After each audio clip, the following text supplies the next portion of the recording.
What if everything you know about life in Victorian mansions is misleading? We often envision grand balls, elegantly dressed ladies and gentlemen illuminated by soft, radiant light. Yet the reality was far from this glamorous image. These massive homes were not cozy retreats but cold, dark, and complex machines that were nearly impossible to manage. They demanded an army of servants and consumed vast fortunes, offering only dubious comfort in return. Life within these mansions was governed by hundreds of unspoken rules, with every action meticulously regulated. Stick around to discover why the wealthiest individuals of the era willingly lived in constant cold and dim light. I will unveil the closely guarded secret of Victorian houses. They were built not for comfort, but to showcase status. Every detail, from the ornate facades to the soaring ceilings, was designed to proclaim the owner's wealth and taste, with comfort being a secondary consideration. The architecture of the time embraced grandeur. Enormous floor-to-ceiling windows, massive oak doors, and sweeping staircases were intended to impress. However, these same windows allowed precious heat to escape, and those high ceilings rendered room heating nearly impossible. The physical structure of the homes embodied a strict social hierarchy. There were two distinct worlds, the upper floor for the family and the lower floor for the servants, designed never to intersect. Servants had their own staircases, corridors, and entrances. The owners could reside there for years without ever visiting the kitchen or laundry room, moving through the formal halls while life bustled behind the walls in a maze of narrow passageways. This segregation was a core design principle. The scale of these homes was entirely impractical. Distances within the buildings were often vast. A simple walk from the bedroom to the dining room could take several minutes and navigate a series of cold rooms. Moving around the house became a laborious task in itself. The notion of comfort was foreign to these spaces. The formal halls, adorned with stiff, ornate furniture, were meant for entertaining guests rather than relaxing. Families often huddled in one or two smaller rooms that were easier to heat. These mansions were essentially dust traps. The abundance of heavy velvet curtains, thick carpets, and countless ornamental knickknacks made cleaning a relentless struggle. Every carved chair leg and every fold of the curtains collected soot from coal and gas. Owning such a house meant a continual battle against the elements. In winter, it was a struggle against the cold. In summer, the stuffiness. And year-round, it was a war against dirt. Managing the household required the skills of a logistician and a military strategist. The view of these homes as machines for living emerged much later. In the Victorian era, these mansions resembled theaters where a daily performance of wealth and respectability unfolded. Both the actors in this play and their audience often suffered from discomfort. Maintaining this facade of luxury came at an immense cost, not only financially but also through the vast amount of human labor involved. This is the price we will explore. We'd love to hear your thoughts on this extravagant waste of resources for mere status. Share your opinion in the comments and don't forget to subscribe to the channel. Are you ready to discover how people actually kept warm in the 19th century? The centerpiece of a Victorian home was the fireplace. There were dozens in every mansion, from grand ones in reception rooms to modest ones in bedrooms. They were symbolic of the hearth and home, yet were deeply inefficient sources of heat. The physics of a fireplace dictate that most of the heat, up to 80%, escapes straight up the chimney. Instead of effectively warming the room, it acts as an extractor, drawing in cold air through cracks in the windows and doors, resulting in constant drafts. Consequently, the only warm spot in a large room was directly in front of the fire. Move just a few meters away, and you found yourself in a corridor of bone-chilling cold. This inconsistency meant residents frequently caught colds as they transitioned between temperature zones. A vast quantity of coal was needed to keep the many fireplaces burning. Coal delivered by cart was stored in a basement, and every day, servants filled dozens of buckets with coal and transported them throughout the house, demanding physical labor. In addition, the fireplaces produced heaps of soot and ash. Each fireplace required daily cleaning, including removing the ash and polishing the grates, which often fell to the youngest maids. The expense of coal was staggering, ranking as one of the largest costs in household maintenance. Wealthy families spent vast fortunes just to keep their homes barely above freezing. Due to the persistent cold, people indoors wore warm woolen vests, thick robes, and shawls. It was practically impossible to relax in light clothing in the living room for much of the year.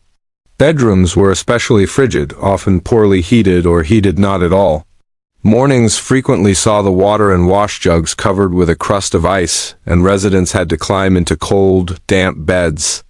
To combat this, hot water bottles, metal or ceramic vessels filled with hot water were utilized. They were placed in beds an hour prior to bedtime to warm the sheets, serving as one of the few affordable luxuries of comfort. Thus, life in a Victorian mansion was an ongoing battle against the cold. Luxurious interiors could not shield residents from piercing drafts. Warmth was a privilege that existed only near the fire. Can you imagine living in a house where warmth was confined to a single source? But cold was not the only issue. An entire invisible army of servants was engaged in a daily struggle to maintain order. In the next chapter, we'll explore how their secret universe was organized. Behind the closed doors of wealthy homes lay a world hidden from the owner's eyes. Life in a mansion depended entirely on a complex hierarchical system of servants, which was as strictly regulated as any army. At the top were the butler and the housekeeper. The butler was responsible for managing the male servants, overseeing the wine cellar, silverware, and formal appearances, while the housekeeper supervised the maids, laundry, and storerooms. They were the top managers of this intricate operation and rarely engaged in physical labor. Beneath them in rank were the footmen, whose primary role was to be seen. They served at the table, opened doors, and accompanied the owners. Their appearance was crucial, so tall and stately men often filled these roles. The bulk of the dirty work fell to the maids, who cleaned rooms, made beds, attended to the fireplaces, and carried coal. The kitchen also had its own hierarchy, led by the cook, followed by the cook's assistants, and at the bottom tier, the dishwasher, the hardest and messiest job in the house. Communication between the upper and lower worlds occurred via a system of bells. Each room was equipped with a cord that activated a bell on a special panel in the servants' quarters, with each bell assigned a specific number or room name. This ringing dictated the rhythm of the servants' lives. They had to drop everything and rush to respond, often ensuring they climbed several floors via narrow back staircases, leaving them virtually no time for rest. A servant's day began at 5 o'clock or 6 o'clock in the morning, long before their masters even woke. They were tasked with lighting all the fireplaces and bringing hot water for washing. Their day extended late into the night, ending only after the family retired. Servants occupied the most uncomfortable areas of the house. Men often lived near the stables, while women were relegated to cramped attic rooms. These quarters were cold, cramped, and nearly barren. The rules governing servants were stringent. They were forbidden from speaking loudly, using the front stairs, or lingering in the corridors. They needed to be both invisible and silent. This invisible army propelled the mansion's entire life. Without their constant labor, the house would quickly degrade into cold, dirty spaces. A lack of food would swiftly remind the owners of reality.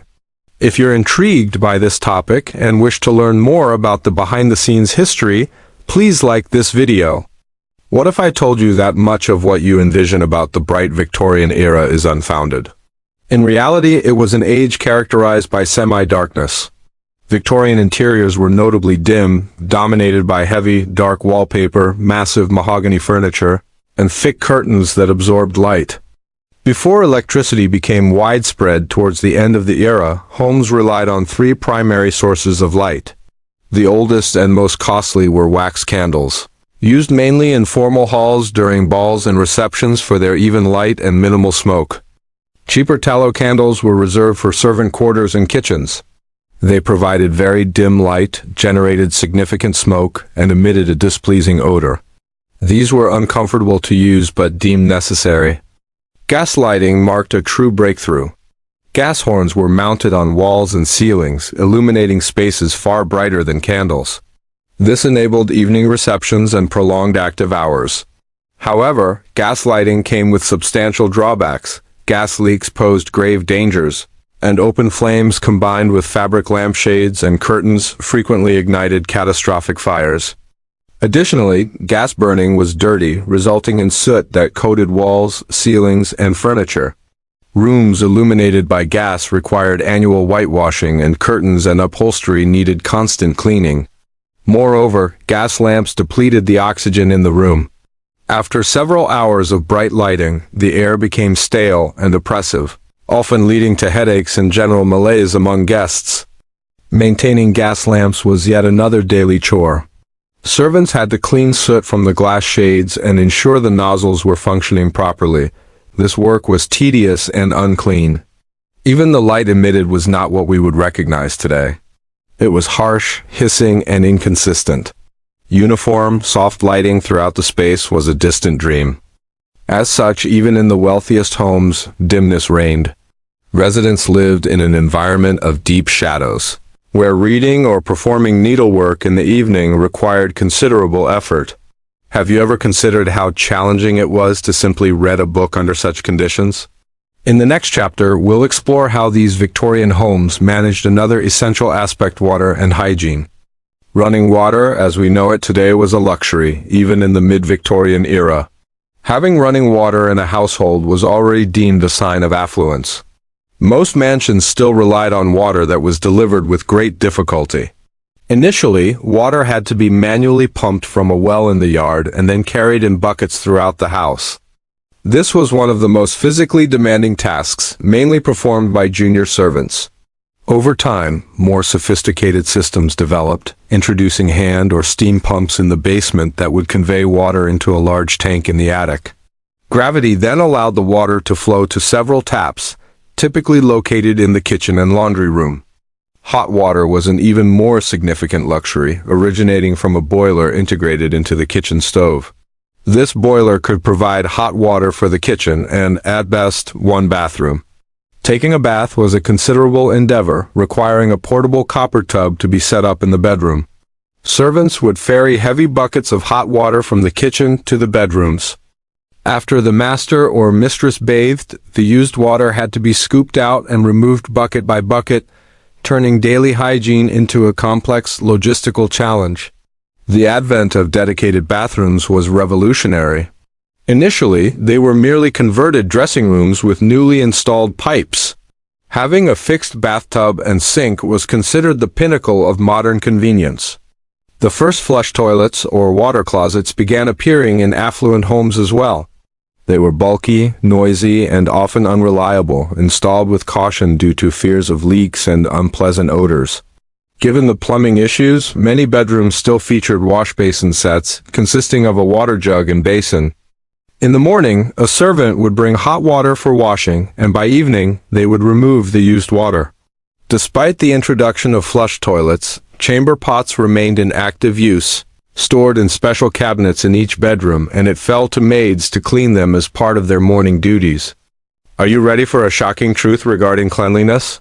Despite the army of servants, maintaining a Victorian mansion's cleanliness was nearly impossible.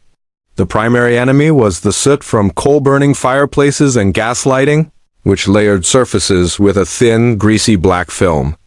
The Victorian interior style exacerbated this issue.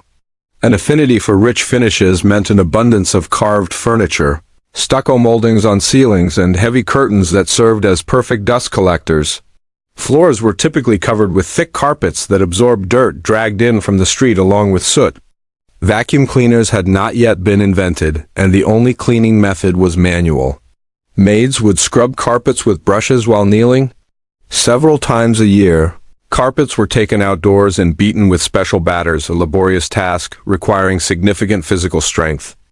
Upholstered furniture covered in velvet or tapestry also contributed to dust accumulation, necessitating brushing to remove ingrained dirt, as there were no removable covers for washing. Walls adorned with expensive embossed wallpaper required meticulous care. Special brooms swept them, mindful not to damage the intricate patterns. Ceilings coated in soot needed regular whitewashing. Despite all efforts, it was highly unlikely that a Victorian mansion met modern cleanliness standards. It was a constant, exhausting, and primarily losing battle against dirt. Could you live in a house that was never truly clean? In the next chapter, we will explore more about the Victorian era and its hidden truths.